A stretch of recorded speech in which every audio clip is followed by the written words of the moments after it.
प्रीज Lord, जय मसीह की एक बार फिर से आपका स्वागत है हमारे यूट्यूब चैनल बिब्लिकल ज्ञान .com में। और आज का जो हमारा टॉपिक है, यीशु सर्वशक्तिमान परमेश्वर है, फिर भी वह क्यों मनुष्य के रूप में आए। ये आज का हमारा जो है टॉपिक है। आज हमारा वीडियो इसी के ऊपर जो है बनने जा रहा है। साथियों, परमेश्वर जब भी चाहे वह अवश्य ही मनुष्य के रूप में प्रकट हो सकता है। जब भी खुदा का मन करे वो इस पृथ्वी पर मनुष्य के रूप में आ सकता है, क्योंकि सर्वशक्तिमान परमेश्वर के पास ऐसी शक्ति है कि वह शरीर का रूप धारण कर सकता है और उसको उतार भी सकता है। तो अब यहाँ सवाल ये बनता है कि क्यों परमेश्वर एक कमजोर बालक और पुत्र के रूप में स्वयं पृथ्वी पर आए। दोस्तों, यहाँ जब हम सोचते हैं इस बात को कि हम कौन हैं, तब हम आसानी से इस बात को समझ सकते। कैसे? पॉइंट नंबर 1, मसीह हमें पापों की क्षमा और अनंत जीवन देने के लिए आए। यीशु ने कहा, इस पृथ्वी पर रहने वाले जितने भी मनुष्य सब पापी है, कोई भी धर्मी नहीं है। आप जब पढ़ेंगे रोमियो की किताब अध्याय 6 और वचन 23, तो रोमियो की किताब अध्याय 6 वचन 23 से पहले हम लोग रोमियो की किताब अध्याय 3 और उसका वचन जब हम 23 पढ़ लेते हैं, तो वहाँ पर लिखा है, इसलिए कि सबने पाप किया है और सब जो है परमेश्वर की महिमा से रहित है। यानी सब लोगों ने पाप किया है और परमेश्वर की महिमा से रहित है, यानी कि परमेश्वर की महिमा उनके अंदर नहीं है। जब हम दूसरा वचन पढ़ते हैं रोमियो की किताब अध्याय 6 वचन 23 में, क्योंकि पाप की मजदूरी तो मृत्यु है। यानी आप जब पापी ठहरे हैं तो उसकी वो जो पाप आपके अंदर आया है आदम के द्वारा, जैसे मैं कई वीडियो में बता चुका हूँ, पाप जब आपके अंदर प्रवेश किया है तो उस पाप की जो मजदूरी है वो मृत्यु है। कि मसीह ने हमें अनंत जीवन कैसे दिया और वो कैसे देने के लिए आए। तो मैं सबसे पहले मत्ती की किताब अध्याय 9 और मैं उसका वचन 13 को पढ़ना चाहता हूँ, जहाँ पर लिखा है कि मैं धर्मियों को नहीं परंतु पापियों को बुलाने आया हूँ। धर्मी मतलब जो वहाँ पर यहूदी जो लोग थे वो अपने आप में धर्मी जताने की कोशिश करते थे, वो अपनी ही रीति रिवाजों को धर्म के रूप में जो है शिक्षा देते थे, तो वो अपने आप को वो धर्मी ठहराते थे। और प्रभु परमेश्वर क्या करते थे, उन्हीं के बीच में कहते थे कि मैं धर्मियों को नहीं वरन पापियों को बुलाने आया। अब हम दूसरा वचन देखेंगे लूका की किताब अध्याय 19 और उसका वचन 10। वहाँ पर लिखा है, क्योंकि मनुष्य का पुत्र खोए हुए को ढूंढने और उनका उद्धार करने आया। Yes praise Lord. देखिए, जब हम दोनों आयत को पढ़ते हैं तो इसका क्या मतलब है कि एक परमेश्वर जो है पृथ्वी पर आया है, वो स्पष्टीकरण कर रहा है कि मैं धर्मियों को नहीं पापी को बुलाने आया हूँ। दूसरा, क्योंकि मैं मनुष्य के पुत्र खोए हुए को ढूंढने और उनका उद्धार करने के लिए आया। बहुत सारे ऐसे और भी वचन हैं जो आप पढ़ सकते हैं बाइबल के अंदर, जो ये गवाही देता है कि वाकई में ही प्रभु यीशु मनुष्य का रूप लेकर के पृथ्वी पर आए और उन्होंने हमारे प्राणों की छुड़ौती के लिए अपना प्राण दिया है। और इसके अंदर जब हम आगे पढ़ते हैं कि सभी मनुष्य पापी हैं, जिन्होंने बहुत ज़्यादा इस पृथ्वी पर पाप किया है या उन्होंने कम पाप किया है, जो अविश्वासी है और जो विश्वासी है। विश्वासी तो जो है प्रभु पर अपना ईमान लाने से उन पापों से छूट जाएगा, क्योंकि वो जो लहू जो बहा गया है वो अन्य जातियों के लिए बहा गया है।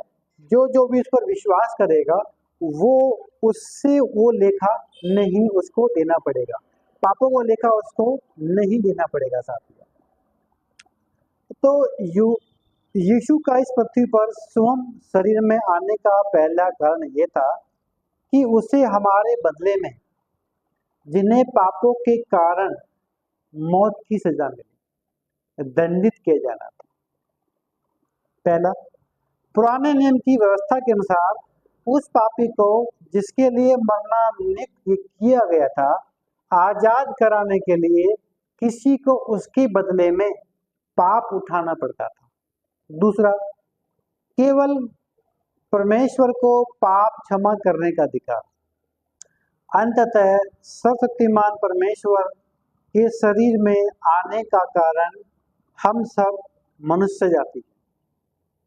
एक पापी के लिए पाप से मुक्त होने का एक ही रास्ता है, वह है पापों की क्षमा। लेकिन हम जो पापी हैं अपने धर्म या शक्ति से ये कभी हासिल नहीं कर सकते, या हम अपने कर्मों से अपने पापों की क्षमा नहीं कर सकते। शारीरिक सिद्धांत के माध्यम से भी हम इस बात को समझ सकते हैं। एक देश में जहां मौत की सजा होती है, एक अपराधी को जिसे मृत्यु दंड मिलता है, आमतौर पर केवल राष्ट्रपति या प्रधानमंत्री जैसे देश के मुखिया द्वारा अक्षमा किया जाता है। साथियों, हमारे जो आध्यात्मिक पापों के साथ भी ऐसा होता है। उन पापों को जो हमने पृथ्वी पर किए हैं, मृत्यु दंड पाया है, केवल परमेश्वर के द्वारा अक्षमा किया जा सकता है। कैसे? हम पढ़ेंगे मरकुस की किताब चैप्टर 5 और वर्ष नंबर 10 तक। यीशु ने उनका विश्वास देखकर कहा, उस लकवे रोगी से कहा, हे पुत्र, तेरे पाप क्षमा हुए। तब कई शास्त्री जो बैठे थे अपने मन में विचार करने लगे, यह मनुष्य ऐसा कैसे कह सकता है? यह तो परमेश्वर की निंदा करता है, और परमेश्वर को छोड़ कौन पाप अक्षमा कर सकता है? तो यीशु ने कहा, तुम तुरंत अपनी आत्मा में जान लिया कि वे कैसा विचार कर रहे हैं। उसने उनसे कहा, यानी प्रभु यीशु ने उनसे कहा, परंतु जिससे तुम जान लो कि मनुष्य के पुत्र को पृथ्वी पर पाप अक्षमा करने का भी अधिकार है। पाप क्षमा करने के अधिकार के द्वारा हमें बचाने के लिए वो शरीर में आए थे, ताकि हमारे पापों की क्षमा हो जाए। जैसे हम मांस और लहू के भागी हैं, परमेश्वर भी हमारे समान उनके साथ सहभागी हो गए और हमारे दुखों को सह लिया, उन पापों का बोझ उठा लिया जो हमें उठाना चाहिए। उन्होंने कहा, यूहन्ना की किताब अध्याय 10 वचन 10 में, मैं इसलिए आया हूँ कि वे आनंद जीवन पाए और बहुत याद से पाए। इब्रानी किताब अध्याय 2 वचन 14 से जो 15 पढ़ते साथियों, तो वहाँ लिखा है, इसलिए जबकि लड़के मांस और लहू के भागी है, तो वह आप ही उनके समान उनके साथ सहभागी हो गया, ताकि मृत्यु के द्वारा जिसे मृत्यु पर शक्ति मिली थी, अर्थात शैतान को निकम्मा कर दे, और जितने मृत्यु के भय के मारे जीवन भर दासत्व में थे उन्हें छुड़ा ले। यानी जिस व्यक्ति को, यानी वो प्रभु हमारे यीशु, जिनको मृत्यु के ऊपर शक्ति मिलती कि मैं इसको हरा दूंगा, तो उसकी बात कर रहे हैं कि यानी कि वो किसको हराएगा? शैतान को हरा देगा, मृत्यु को धोखा दे देगा।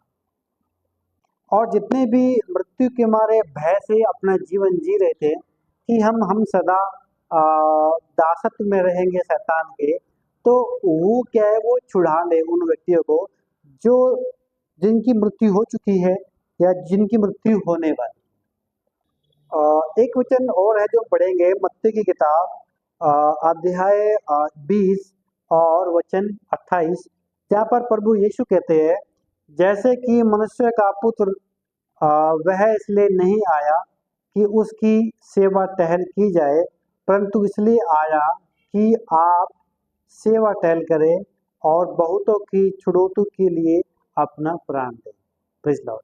यानी कि वो अपनी सेवा कराने नहीं आया।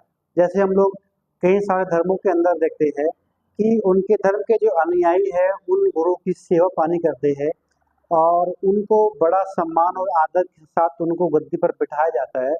तो प्रभु यीशु कहते हैं कि मैं अपनी सेवा के लिए नहीं आया हूँ कि आप मेरी सेवा करो, मैं तो इसलिए आया हूँ कि मैं मेरा प्राण बहुतों की छुड़ौती के लिए उनके जीवन को मैं बचाने पाऊँ। साथियों, ये एक बहुत ही एक गंभीर वचन है। मैं आपको 4 वचन मैं दे चुका हूँ कि वो क्यों आए पृथ्वी पर, और उनको ही पाप क्षमा करने का अधिकार है और वो हमारे ही लिए आए। साथियों, एक एक वचन हम लोग और पढ़ेंगे, मत्ती की किताब अध्याय 26 और उसका वचन 28। वहां पर लिखा है, क्योंकि यह वाचा का मेरा लहू है जो बहुतों के लिए पापों की क्षमा के निमित्त बहा या जाता है। यानी ये एक इसी बुक के अंदर ये दूसरी बात इस बात को पुख्ता करता है कि मैं दूसरों के पापों के निमित्त मेरा लहू बहा जाएगा। जब मेरा लहू बहा जाएगा तभी दूसरा जो व्यक्ति है जो मेरे ऊपर विश्वास करेगा तो वो पापों से छूट जाएगा। Praise Lord. दोस्तों, बाइबल में पहला तिमुथियुस अध्याय 6 जब हम उसका वचन 16 पढ़ते हैं तो वहाँ पर लिखा है कि अमरता केवल उसी की है और वह अगम्य ज्योति में रहता है। साथियों, पूरे ब्रह्मांड में सिर्फ परमेश्वर ही वह है जिसके पास अनंत जीवन है और वो अनंत जीवन को दे सकता है। वह अपने बच्चों को जीवन देने के लिए, जिन्होंने पापों के कारण अपना जीवन खो दिया था, स्वर्ग की सारी महिमा पीछे छोड़कर शरीर में आए और नई वाचा के फसह को, सत्य को स्थापित किया, जिसके द्वारा हम अनंत जीवन प्राप्त कर सकते हैं। आशा करता हूँ कि आप इस विषय को जरूर समझ गए होंगे कि कैसे हमारे परमेश्वर मनुष्य का रूप लेकर के पृथ्वी पर हमारे और आपके पापों के लिए आए, ताकि आप और हम उसके लहू के द्वारा और उस पर विश्वास करने से हम कैसे बच सकते हैं। यदि आप उसके पर विश्वास कर सकते हैं तो उसके द्वारा आप बचाए जा सकते हैं। आशा करता हूँ आपको ये मैसेज समझ में आया होगा। Praise Lord. आमीन।